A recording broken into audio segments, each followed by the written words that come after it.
Michael Hartford's hand froze on the back door handle. The sound of labored breathing in snow was exactly like Sarah's final moments 3 years ago. The pharmacy bottle of heart pills rattled in his coat pocket as he stepped into the blizzard, each footfall crunching like the monitors that had flatlined in room 314. What he saw wasn't possible. A black German shepherd collapsed against his fence, golden eyes reflecting the porch light like Sarah's had when she'd whispered, "Don't let me die alone." The dog's belly, swollen with pregnancy, rose and fell in the same desperate rhythm Sarah's chest had made those last hours. Blood pooled crimson against pristine Christmas Eve snow. The same snow that had fallen the night Sarah passed, when he'd promised her he'd never care for another living thing again. His wedding ring clinked against the doorframe as violent trembling seized his arthritic hands. Why did every creature he might love come to him dying? Leave a like and share your thoughts in the comments, along with the city you're watching from now. Let's continue with the story. Michael Hartford had lived 65 winters in Millbrook, Colorado, but none had felt as endless as the 3 since Sarah's death. The 2-story Victorian on Elm Street that once echoed with her laughter now held only the hollow tick of the grandfather clock she'd inherited from her mother. Each morning, he still set out 2 coffee cups from habit, then poured the second one down the sink with the bitter taste of regret. He'd been Millbrook's large animal veterinarian for 40 years, delivering calves in midnight blizzards and mending broken wings with the same gentle hands that had held Sarah through 2 miscarriages and countless sleepless nights. But the day they lowered her casket into frozen ground, he'd locked his medical bag in the basement and sworn off healing anything that could break his heart again. The house showed signs of a man who'd stopped living while still breathing. Dust gathered on Sarah's reading glasses, left exactly where she'd placed them on the kitchen table. Her coffee mug remained in the dish rack, unwashed since December 23, 2021. The Christmas tree they'd bought together still stood in the corner, ornaments untouched, lights unplugged, a monument to the last moment they'd been happy. Sarah Elizabeth Hartford had been everything he wasn't. Where he was methodical and quiet, she was spontaneous and vibrant.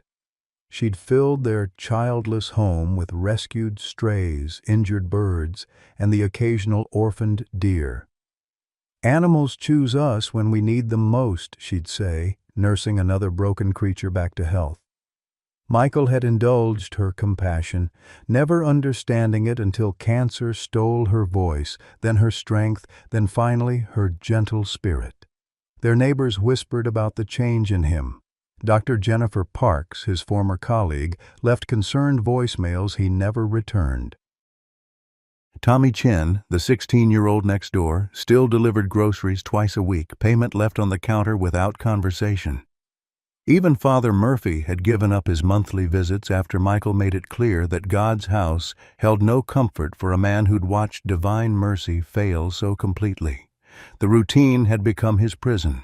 Coffee at dawn, newspaper crosswords, frozen dinners, and the nightly ritual of taking his heart medication while staring at Sarah's empty chair.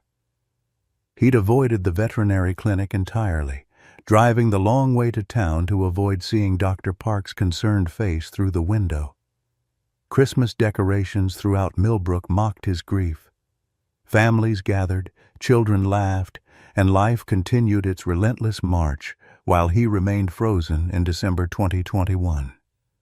The blizzard warning that morning had suited his mood perfectly. Let the world disappear under snow. Let everything stop the way his heart had stopped when Sarah drew her last breath.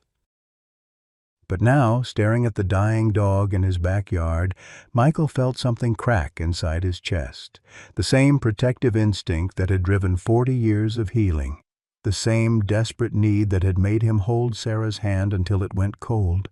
Some promises, he realized, were meant to be broken. Michael's veterinary instincts overrode 3 years of deliberate numbness as he knelt beside the German shepherd. Her golden eyes tracked his movements with intelligence clouded by pain, and when he reached toward her, she didn't flinch. She leaned into his touch with desperate trust that made his throat constrict. "Easy, girl," he whispered, the words rusty from disuse. His hands, steady despite the trembling in his chest, moved over her body with practiced efficiency. What he found made bile rise in his throat. Cigarette burns dotted her ribs in deliberate patterns. Rope burns circled her neck like a necklace of cruelty. Old fractures had healed wrong, and fresh wounds spoke of recent systematic abuse. But it was her swollen belly that made him curse under his breath. She was pregnant, heavily so, and by the way she panted in the snow, labor wasn't far off. Michael scooped her into his arms, surprised by how light she felt. Malnutrition had stolen the muscle that should have supported her frame. She pressed her muzzle against his shoulder, and for one impossible moment he smelled Sarah's perfume in the winter air. Inside, he cleared Sarah's reading chair and lined it with old blankets, creating a makeshift bed. The dog settled immediately, as if she'd been waiting her entire life for this moment of safety.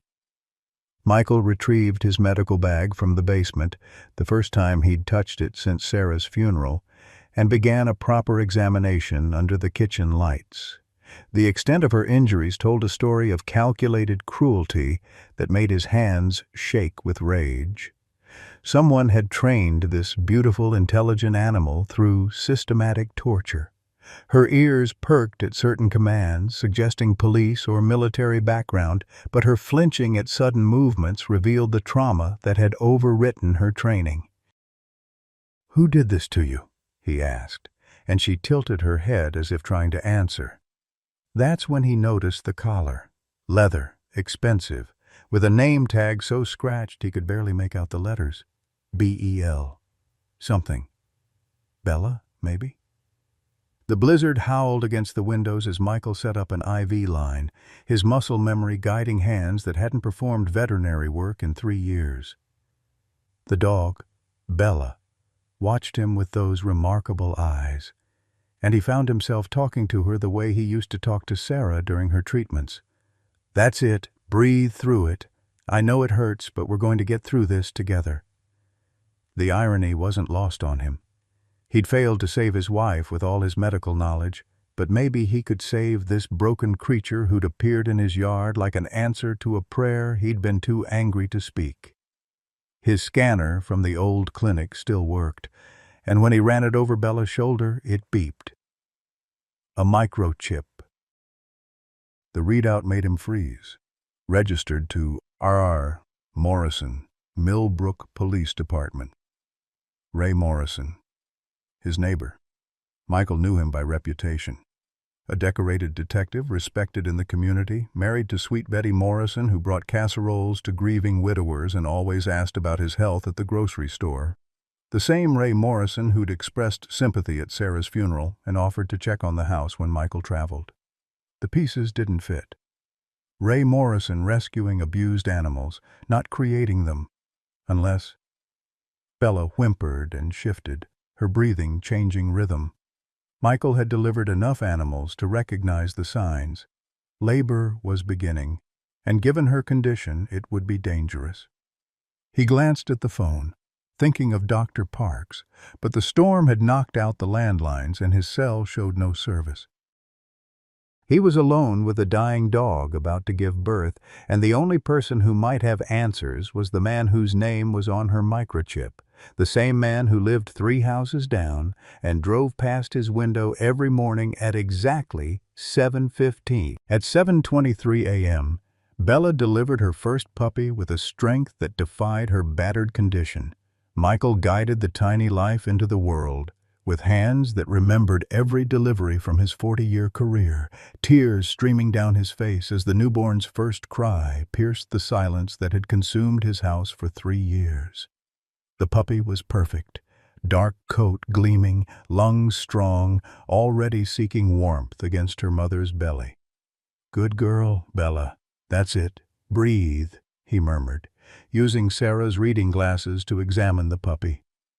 The prescription was too strong for his eyes, but wearing them felt like having Sarah guide his hands through the miracle unfolding in their living room.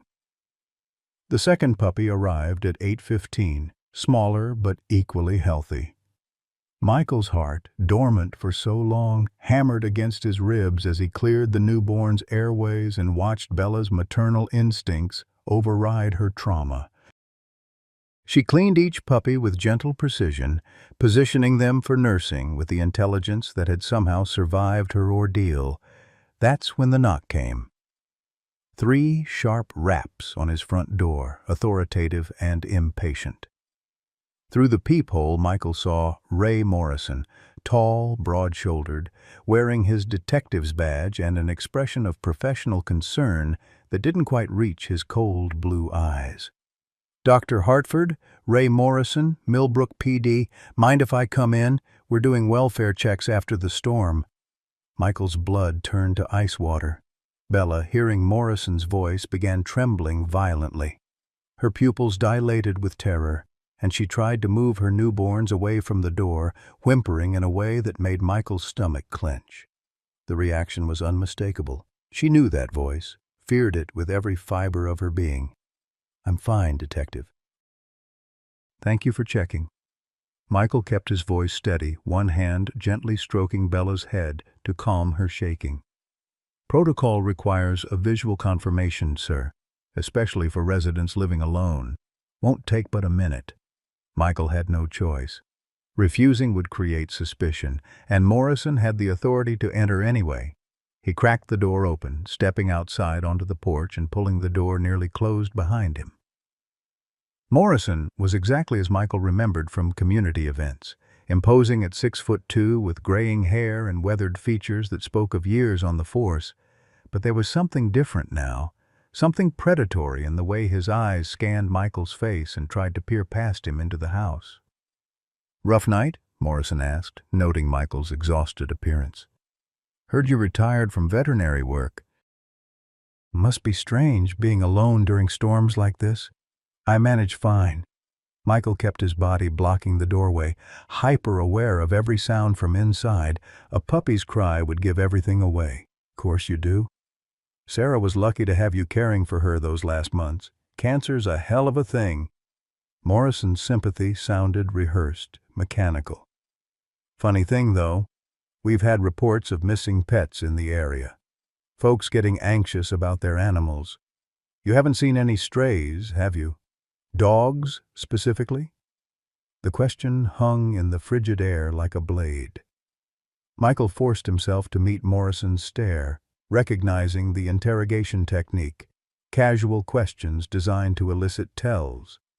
Behind the door, he heard Bella's labored breathing as another contraction began. "Haven't seen any animals. I don't do that anymore." Morrison nodded slowly, but his eyes remained calculating. "Understandable. Losing someone changes a man's priorities. Still, if you did happen to see a stray, big dog, black, might be injured, important you call it in immediately. Could be dangerous. Rabies, you know." Another puppy cry, barely audible but unmistakable. Morrison's head tilted slightly, and Michael's heart stopped. The detective's expression shifted, became sharper, more focused. "Everything all right in there, Doc? Thought I heard something." "Just the television. Sometimes the weather affects the reception." Morrison stepped closer, and Michael caught a scent that made his stomach lurch. The same antiseptic smell he'd noticed on Bella's coat mixed with cigarette smoke. The kind of clinical smell that lingered after someone had spent time hurting something. "Mind if I use your bathroom? Coffee's going right through me." It wasn't a request. Morrison's hand rested casually on his service weapon, and his smile never reached those flat, emotionless eyes. Michael realized with crystalline clarity that this wasn't a welfare check, it was a hunting expedition. Morrison knew exactly what he was looking for. Of course, just through the kitchen. As Morrison stepped past him into the house, Michael caught the man's satisfied smile. Behind them, Bella's third puppy was being born into a world where the monster who'd tormented her mother stood just 20 feet away, separated only by a thin wooden door, and Michael's desperate need to protect the family he'd never expected to find. Morrison's boots echoed on Sarah's hardwood floors, each step a countdown to discovery. And Michael Hartford, who'd spent 3 years learning how to let things die, suddenly remembered why some things were worth fighting for, even if it killed him. Michael stood frozen in his hallway, listening to Ray Morrison's deliberate footsteps echo through the kitchen. Each bootfall seemed to last an eternity, and he could hear the detective pause at doorways, undoubtedly cataloging every detail of the house with trained eyes. From the living room came Bella's labored breathing as her third puppy fought its way into the world, and Michael prayed the sound wouldn't carry. "Nice place you got here, Doc," Morrison called out, his voice carrying false casualness. "Sarah always kept it so neat. Bet it feels different without her touch." The comment felt like a violation, Morrison's lips forming his wife's name. Michael clenched his fists, forcing himself to respond normally. "She had good taste." "That she did. Shame about the cancer." "Quick at the end, wasn't it?" Michael closed his eyes, remembering Sarah's final weeks, the way she'd grown so thin he could see every bone in her hands, how she'd made him promise to keep living after she was gone. A promise he'd broken until 20 minutes ago when Bella's first puppy drew breath. Morrison emerged from the kitchen, his cold eyes sweeping the living room entrance where Michael stood guard. "Bathroom's occupied at the moment. Mind if I wait a few minutes? Storm's got the roads pretty rough." It wasn't a question.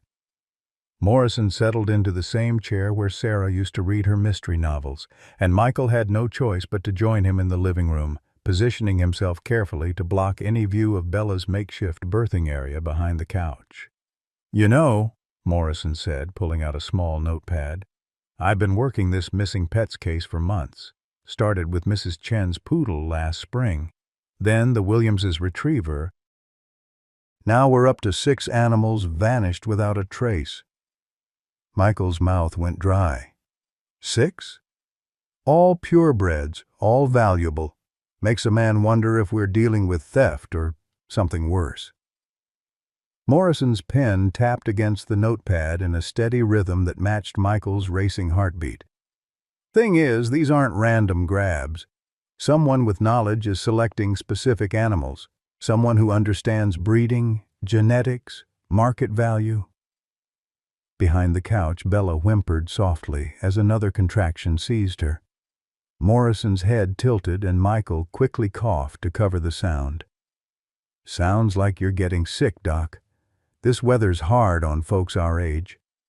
"Just dry air from the heater." Morrison nodded, but his eyes had sharpened with predatory focus.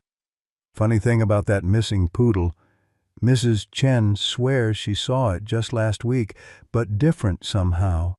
Thinner, skittish, like it had been broken." The word hung in the air like poison.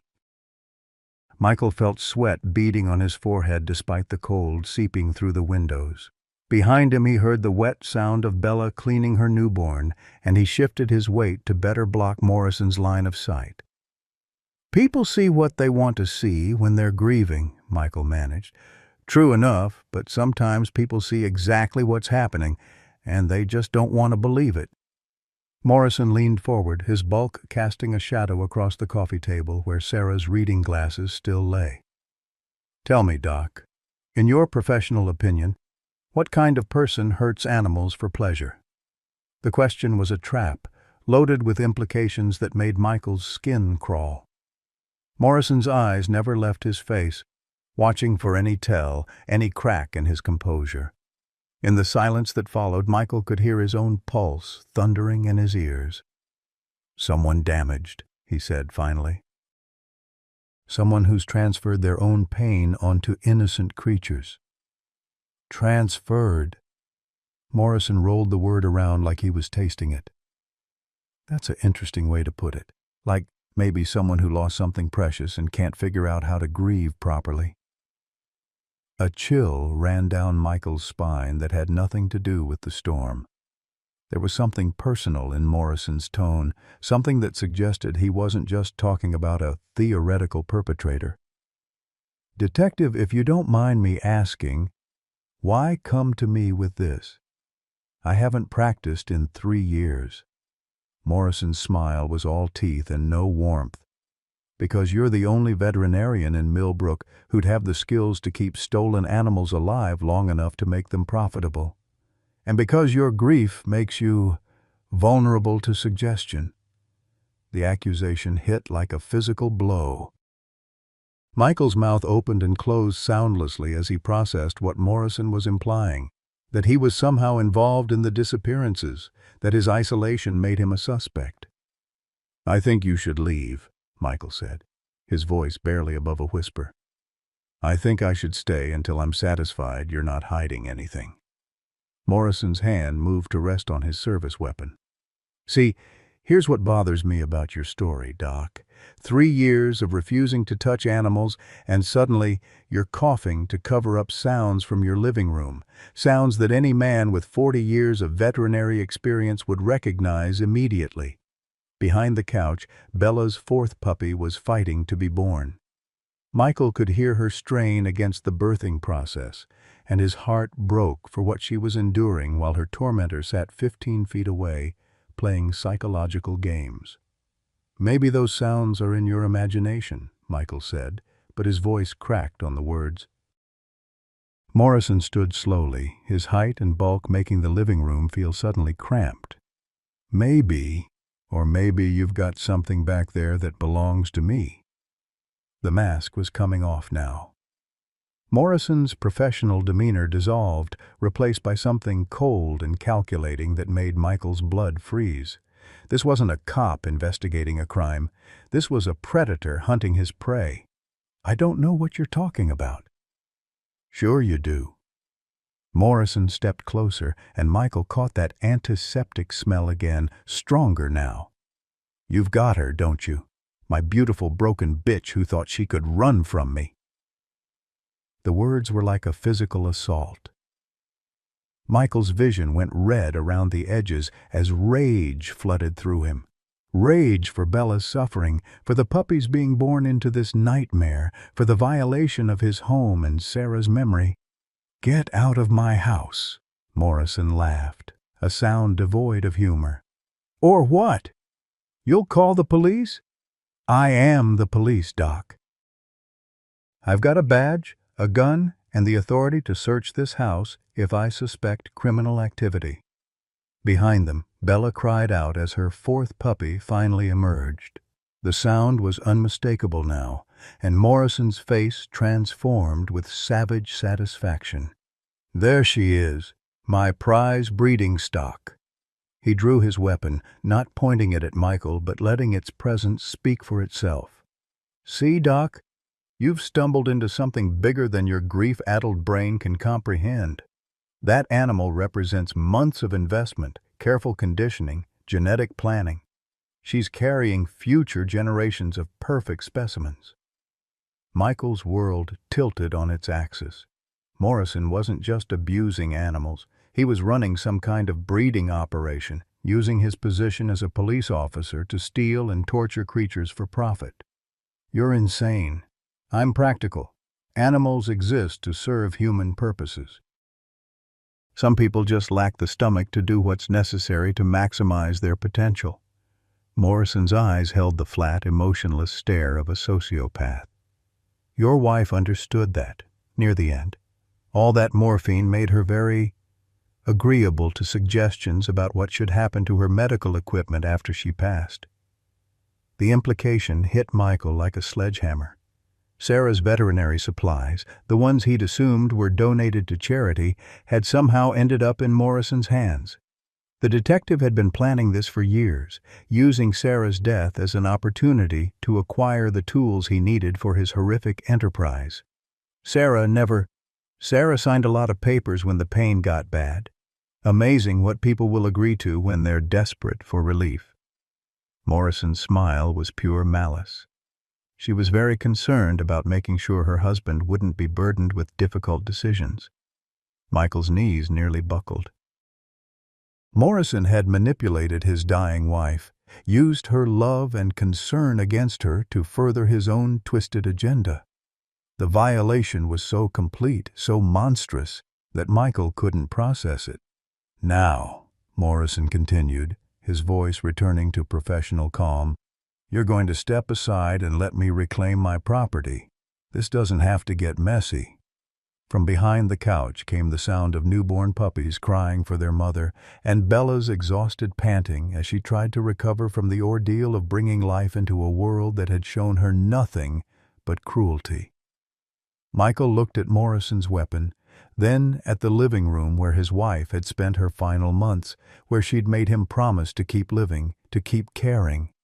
The choice crystallized with perfect clarity. "No." Morrison's eyebrows rose in genuine surprise. "I'm sorry?" "I said no." Michael stepped forward, putting himself directly between Morrison and the makeshift nursery. "You're not touching her. You're not touching those puppies. This ends here." For the first time since entering the house, Morrison looked uncertain. He'd expected compliance from a broken old man, not defiance from someone who'd found something worth protecting again. "Doc, you're making a serious mistake. The mistake was letting you in my house." Michael's voice grew stronger with each word. "The mistake was 3 years of letting things die instead of fighting for them. But that stops now." Morrison raised his weapon, and Michael Hartford, who'd spent 3 years learning how to give up, discovered he still remembered how to stand his ground. The living room became a frozen tableau, Morrison's service weapon trained on Michael's chest, while newborn puppies cried behind the couch where their mother fought to survive the trauma of giving birth under the gaze of her tormentor. Time stretched like elastic, each second containing eternities of possibility and terror. "You don't understand what you're protecting," Morrison said, his voice taking on the reasonable tone of someone explaining simple facts to a child. "That animal isn't some innocent victim. She's a killer, Doc. Trained to attack, bred for violence. I've been trying to break that conditioning for months." Michael's hands trembled, but he didn't move from his position, blocking access to Bella. "By torturing her? By teaching her proper submission? Dogs are pack animals. They need to understand hierarchy." Morrison's finger rested on the trigger, and Michael could see the calculation in his eyes. "She killed my son, Doc. 8 years old, torn apart by teeth designed for war. Everything I've done has been justice." The words hit Michael like physical blows, each one designed to justify the unjustifiable. Behind him, Bella whimpered as her 5th puppy began its struggle into the world, and he could hear the wet, desperate sounds of a mother trying to bring life into existence while death stood 20 feet away. "Your son," Michael said, pieces of a horrible puzzle beginning to form. "Timothy Morrison." Morrison's face twisted with grief and rage. "You remember the newspaper story? 8-year-old boy killed by aggressive dog during family camping trip? What the papers didn't print was how that dog waited until I was asleep, then attacked an innocent child for no reason." Michael had read that story, had grieved for a fellow father's loss, even while trying to process his own wife's approaching death. But something in Morrison's telling felt wrong, rehearsed, like a story told so many times the teller had begun to believe his own lies. "The dog was put down," Michael remembered. "I put her down." Morrison's voice cracked with the first genuine emotion he'd shown. "I held that monster while the vet injected the poison, and I watched her eyes go dark. But it wasn't enough. One dead dog doesn't balance the scales when my boy died screaming." The pieces clicked into place with horrible clarity. Morrison hadn't been investigating missing pets. He'd been taking them, using his position, his authority, his access to create a private torture chamber where he could exact revenge on every dog for the actions of one. "How many?" Michael asked, his voice barely a whisper. 17. Morrison said the number with sick pride. 17 lessons in submission. 17 examples of what happens to animals that forget their place in the natural order. Behind the couch, Bella cried out as her 5th puppy fought to be born. The sound seemed to trigger something in Morrison, whose face contorted with fresh rage. She was supposed to be number 18, perfect breeding stock, military trained, ideal for teaching the ultimate lesson in humility, but she had to run, had to make this complicated. Michael's medical training kicked in despite his terror. He could hear distress in Bella's breathing pattern, complications with the final birth. She needed immediate attention, but Morrison's weapon never wavered from his chest. "Let me help her," Michael said. "Whatever you think she did, those puppies are innocent." "Those puppies are abominations." Morrison stepped closer, and Michael caught the full force of that antiseptic smell. Industrial disinfectant mixed with something darker, more organic. Products of forced breeding with inferior stock. They'll be put down humanely, unlike their mother. The casual dismissal of life, not just Bella's, but 5 newborn creatures who'd committed no crime except being born, ignited something primal in Michael's chest. The same protective fury that had driven him through 40 years of healing, the same desperate love that had made him hold Sarah's hand until it went cold. "Over my dead body." Morrison's smile returned, colder than the storm outside. "That can be arranged. Old man, grief-stricken, attacks police officer during welfare check. Tragic but understandable. Loss makes people do crazy things." The scenario was perfect in its simplicity. Morrison had the authority, the weapon, the story that would satisfy any investigation. Who would question a decorated detective's account of defending himself against a mentally unstable widower? But as Morrison raised his weapon to firing position, the front door exploded inward. Officer Jake Santos burst through the entrance, weapon drawn, snow coating his uniform and panic etched across his young face. "Detective Morrison, thank God you're—" He stopped mid-sentence, taking in the scene, his superior officer pointing a gun at an unarmed elderly man, the sounds of distressed animals coming from behind the couch, the smell of blood and birth mixing with antiseptic. "Santos," Morrison said without lowering his weapon. "Perfect timing. Dr. Hartford here was just resisting arrest." Santos looked confused, his own weapon wavering between positions. "Arrest? For what?" "Animal abuse. Theft of police property. Obstruction of justice." Morrison's voice carried complete authority, the unshakable confidence of a superior officer. "The animal behind that couch belongs to the department.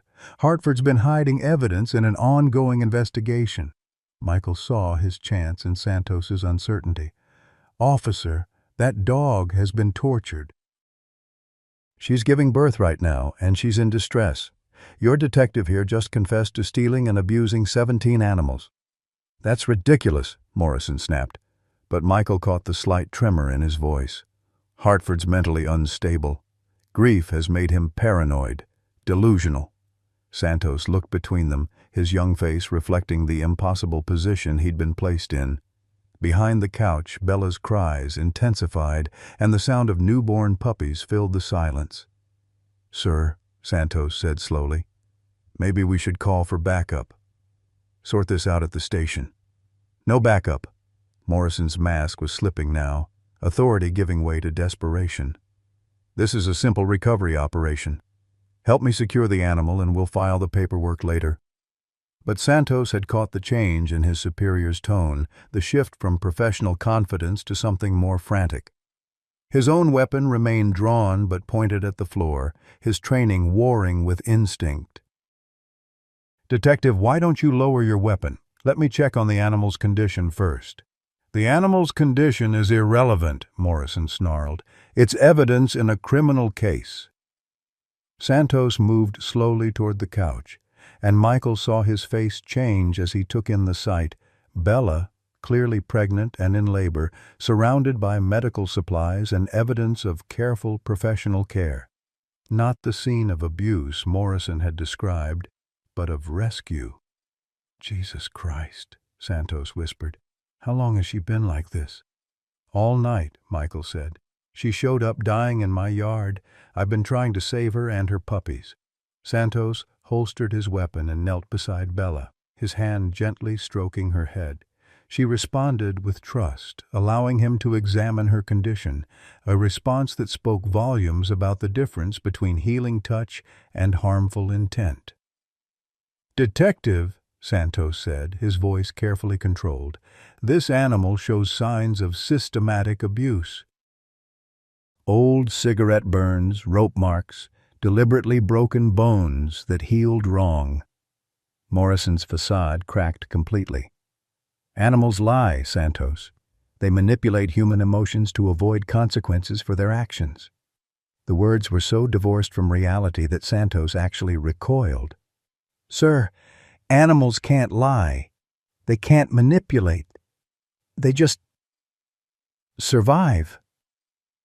Behind them, Bella delivered her fifth puppy with a final, exhausted cry.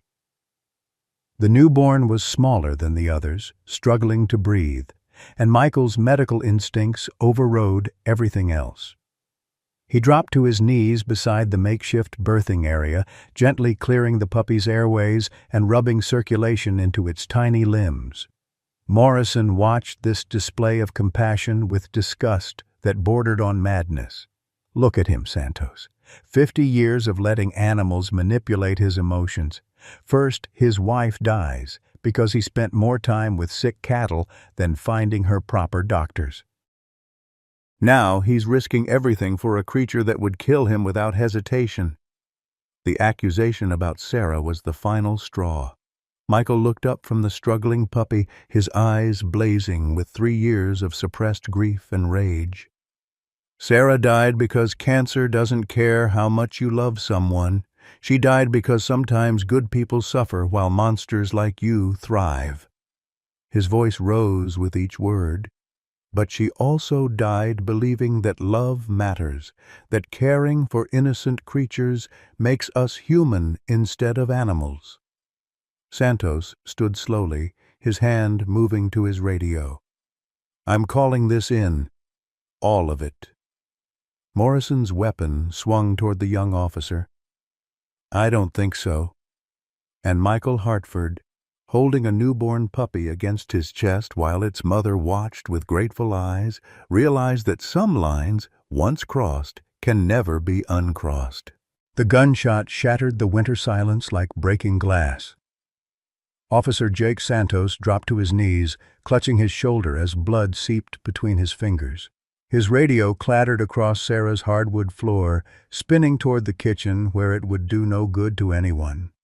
Morrison stood over him, service weapon smoking, his face a mask of cold calculation that had replaced any pretense of sanity. "Stupid boy," Morrison said, his voice eerily calm. 23 years old and you think you understand justice." Michael cradled the struggling puppy against his chest, feeling its tiny heart racing against his palm. Around him, the other 4 newborns cried for their mother, who lay panting in exhaustion and terror.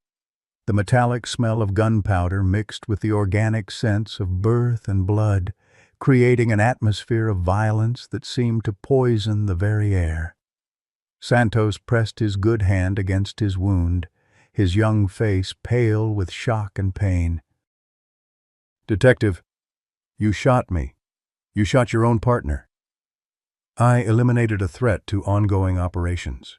Morrison's response was mechanical, devoid of emotion. "You were compromised by civilian manipulation tactics." The words chilled Michael more than the storm outside. Morrison had crossed from corrupt cop to something far more dangerous. A man who'd convinced himself that his crimes were justice, his victims deserving of their fate. The careful construction of his double life was crumbling, and he was willing to kill anyone who threatened to expose it. "Jake," Michael said softly, catching the young officer's attention. "Your radio, can you reach it?" Santos tried to crawl toward the device, but Morrison's boot came down hard on his wounded shoulder. The officer's scream of agony filled the room, and Bella whimpered in response, her maternal instincts torn between protecting her babies and fleeing the violence. "Nobody's calling anyone," Morrison said. "This storm's going to last another 12 hours, plenty of time to clean up this mess and create a proper narrative." Michael's mind raced through possibilities, each one ending in disaster. Morrison had complete control of the situation, weapon, authority, and the kind of desperate fury that made him unpredictable. The nearest neighbor was Tommy Chen's family, too far away to hear gunshots over the howling wind. "What narrative?" Michael asked, trying to buy time while the smallest puppy struggled for each breath. "Tragic home invasion during the blizzard. Unknown assailants killed elderly widower and responding officer, stole valuable breeding animals." Morrison's smile was a grotesque parody of human emotion. "I'll be the heroic detective who arrived too late, found the bodies, traced the criminals through careful investigation." The casual way Morrison planned their murders, the bureaucratic language he used to describe ending human lives, revealed the depth of his psychological break. This wasn't a moment of passion or desperation. It was the calculated decision of someone who'd been planning contingencies for months. Santos was losing blood fast, his breathing becoming shallow and rapid. Michael recognized the signs of shock setting in, knew the young officer needed immediate medical attention or he'd die on Sarah's living room floor. The irony was devastating. Surrounded by medical equipment and 40 years of healing knowledge, but helpless to save anyone while Morrison held them at gunpoint. "Why?" Michael asked, partly to keep Morrison talking, partly because he genuinely couldn't understand how a human being could transform into something so monstrous. "Why torture innocent animals? Why destroy lives over something that happened 8 years ago?" Morrison's face contorted with fresh grief, the mask slipping to reveal the broken father underneath the monster. "You want to know why? Because Timothy didn't die quickly. Because I found him 3 hours after that dog attacked, still alive, calling for his daddy while his life bled out in the dirt." The words hit Michael like physical blows, each one revealing new layers of trauma and guilt. Morrison wasn't just grieving his son's death. He was carrying the unbearable weight of failing to protect him, of being drunk and unconscious while Timothy suffered alone. "But punishing other animals won't bring him back," Michael said gently, recognizing the therapeutic approach that might reach whatever humanity remained in Morrison's shattered psyche. "It brings me peace." Morrison's voice cracked on the admission. "Every time I break one of those creatures, every time I watch the light die in their eyes, I see justice. I see Timothy getting the revenge he deserved." Behind them, Bella gathered her strength and rose on unsteady legs. Her 5 puppies cried out as she moved away from them, but she placed herself between Morrison and her babies with the kind of protective courage that defined motherhood across all species.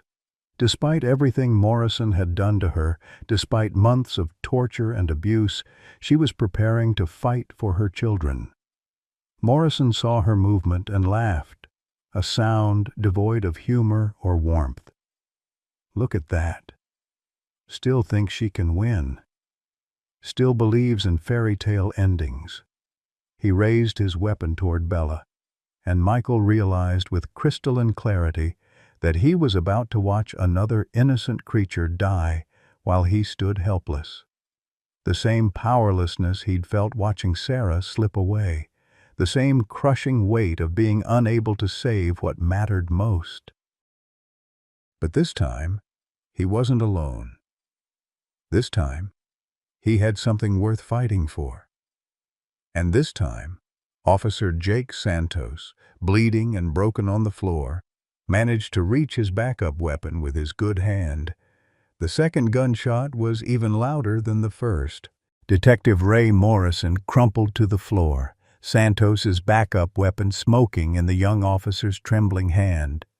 The bullet had caught Morrison in the chest, and he lay gasping like a landed fish, his service weapon spinning away across Sarah's hardwood floors. Blood spread beneath him in an expanding pool that reflected the overhead lights like a crimson mirror. Michael rushed to Santos first, pressing kitchen towels against the shoulder wound while the officer struggled to maintain consciousness. "Stay with me, Jake. Help's coming." "Radio," Santos whispered through gritted teeth. "Called. Back up. Before I came in. Storm delayed. But they're coming."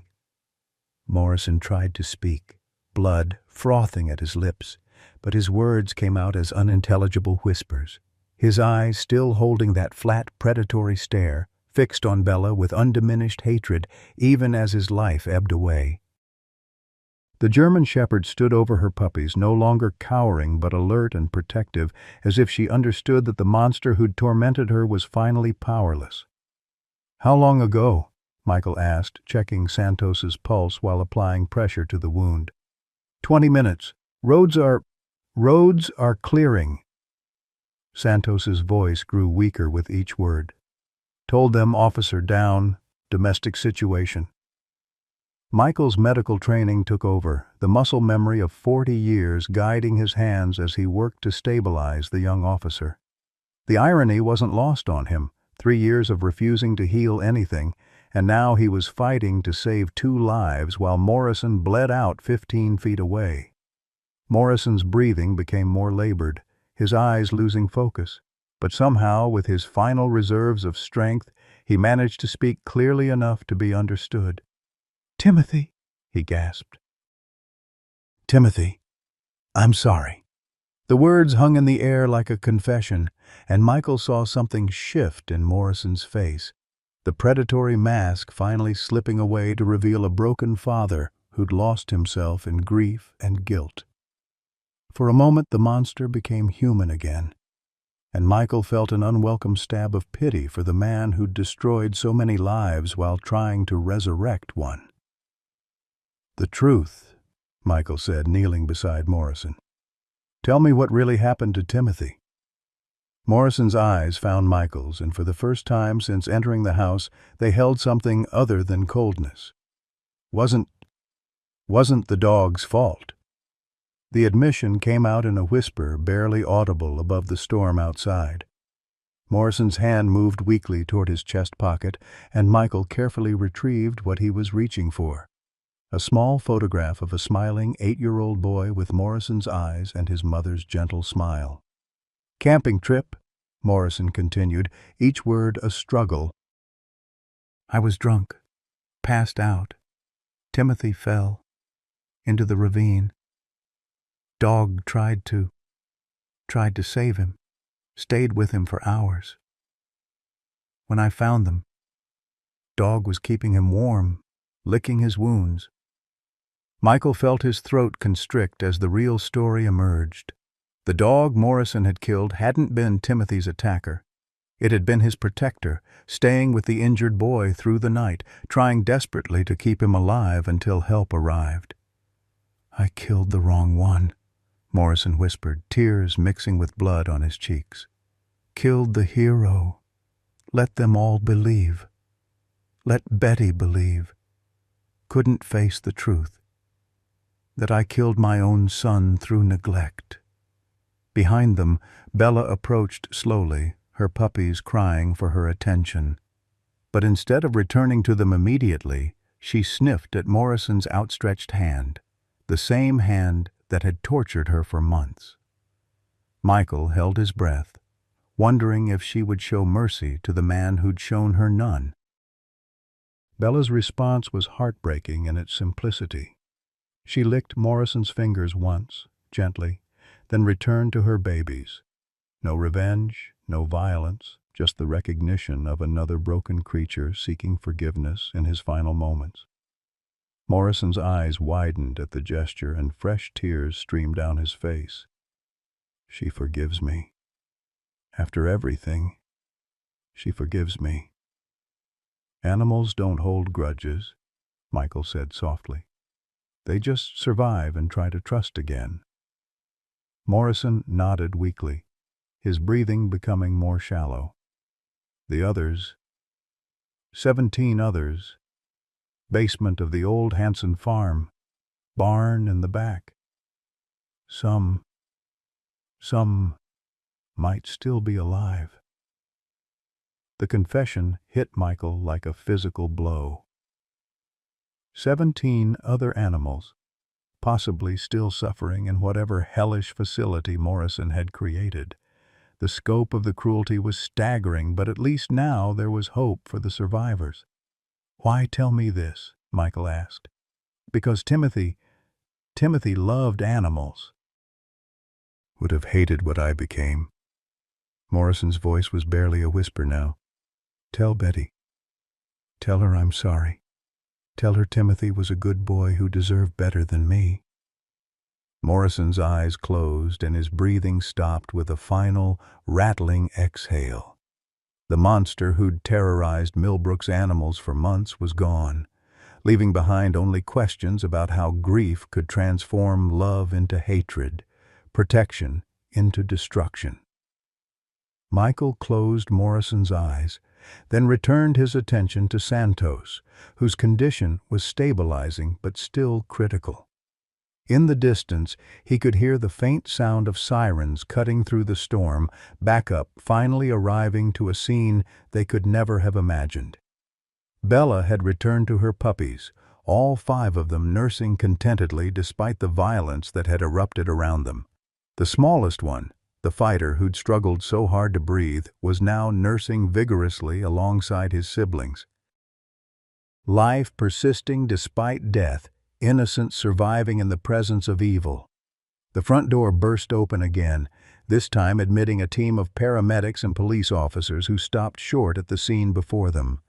Dr. Jennifer Parks followed closely behind, her medical bag in hand and her face etched with concern. "Michael," she called out, rushing to his side. "Are you hurt?" "I'm fine. But Jake needs immediate attention and Morrison's gone." Michael gestured toward the detective's body. "Jen, there's something else." Morrison confessed to a larger operation. 17 animals held at the old Hanson farm. Dr. Parks quickly examined Santos while other officers secured the scene and called for additional medical support. "The puppies?" "All 5 survived. Bella's a fighter." Michael looked down at the German shepherd, who watched the newcomers with cautious but not fearful eyes. "She's been through hell, but she's going to be okay." As the paramedics worked on Santos and crime scene investigators began photographing Morrison's body, Michael found himself sitting beside Bella and her puppies. The chaos of the last few hours seemed distant now, replaced by the simple miracle of new life and second chances. "Dr. Hartford," one of the investigators called out, "we're going to need a detailed statement." "Of course." Michael rose slowly, his body feeling every one of his 65 years. "But first, can someone contact the sheriff's department about the Hanson farm? There might be animals there that need immediate rescue." As official business took over his living room, Michael realized that Morrison's death wasn't an ending, it was a beginning. The beginning of justice for his victims, healing for the survivors, and perhaps most importantly, a chance for Michael himself to remember what it meant to fight for something worth saving. The storm outside was finally beginning to break, and through the kitchen window he could see the first hints of dawn touching the horizon. 6 months later, Michael Hartford stood in his backyard watching Bella teach her 5 puppies how to play in the spring sunshine.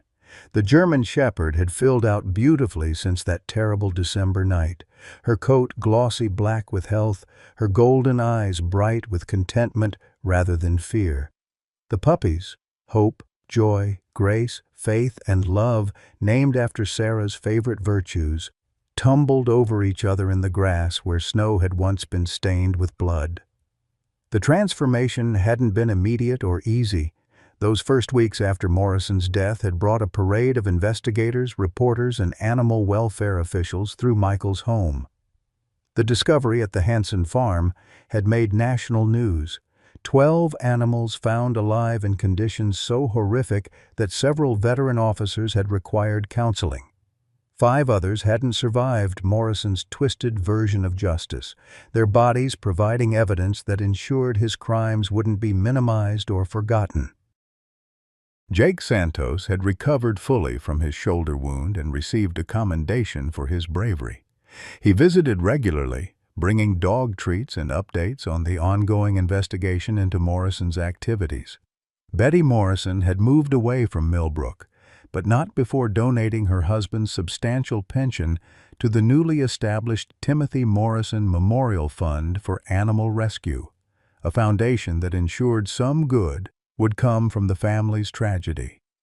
Michael had testified at the posthumous hearing that stripped Morrison of his honors and recommended changes to police oversight procedures.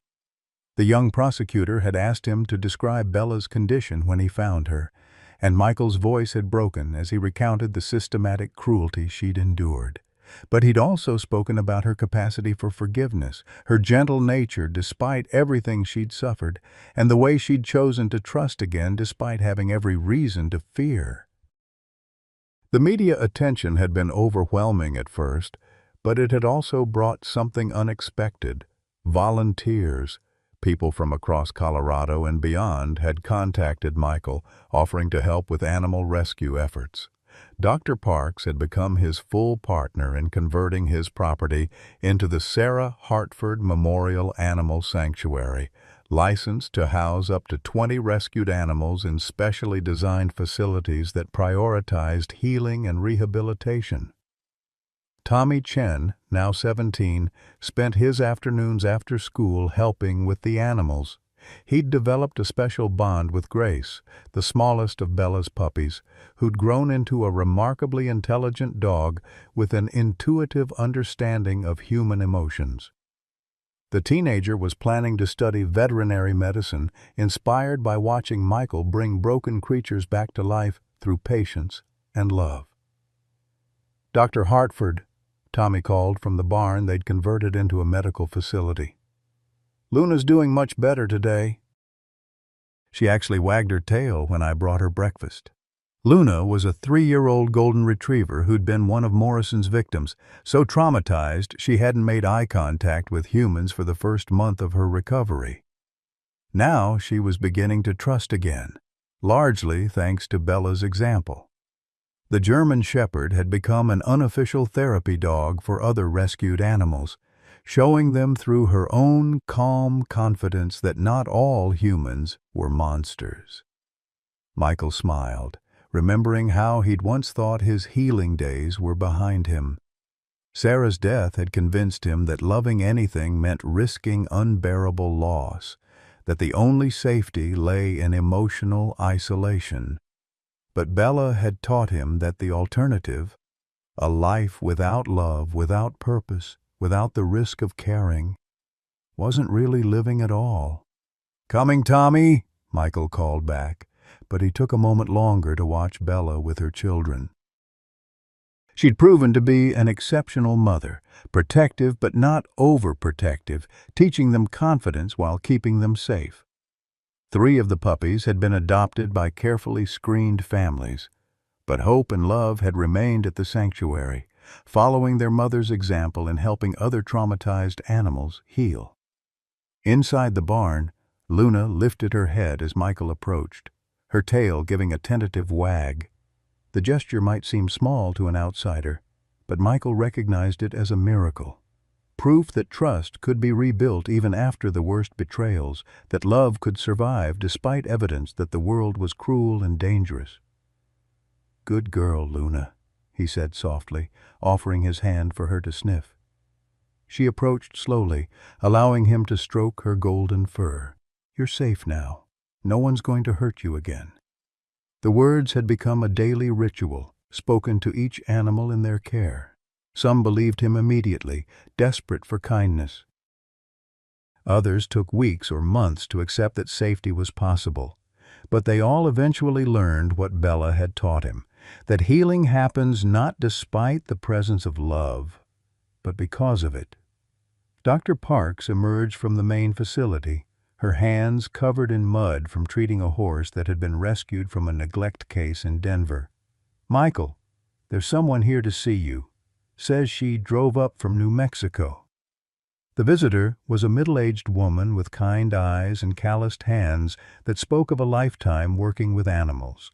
She introduced herself as Maria Santos, Jake's aunt, and explained that she ran a ranch for retired police and military dogs. "I heard about what you've done here," she said, watching Bella demonstrate perfect recall commands to her puppies. "About how that beautiful girl survived what she went through and learned to trust again. I have dogs on my ranch who've seen combat, who've been through trauma.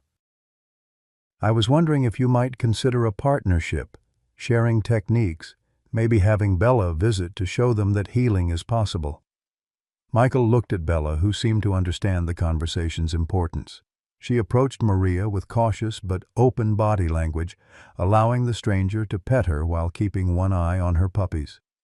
The gesture spoke volumes about how far she'd come from the broken creature who'd collapsed in his yard 6 months ago. "I think Bella would like that," Michael said. "We're all still learning how to heal, but we're learning together." As the spring evening settled over the sanctuary, Michael reflected on the strange journey that had brought him here.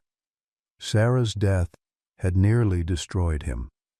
Morrison's cruelty had tested his faith in humanity, and his own grief had convinced him that isolation was safer than love.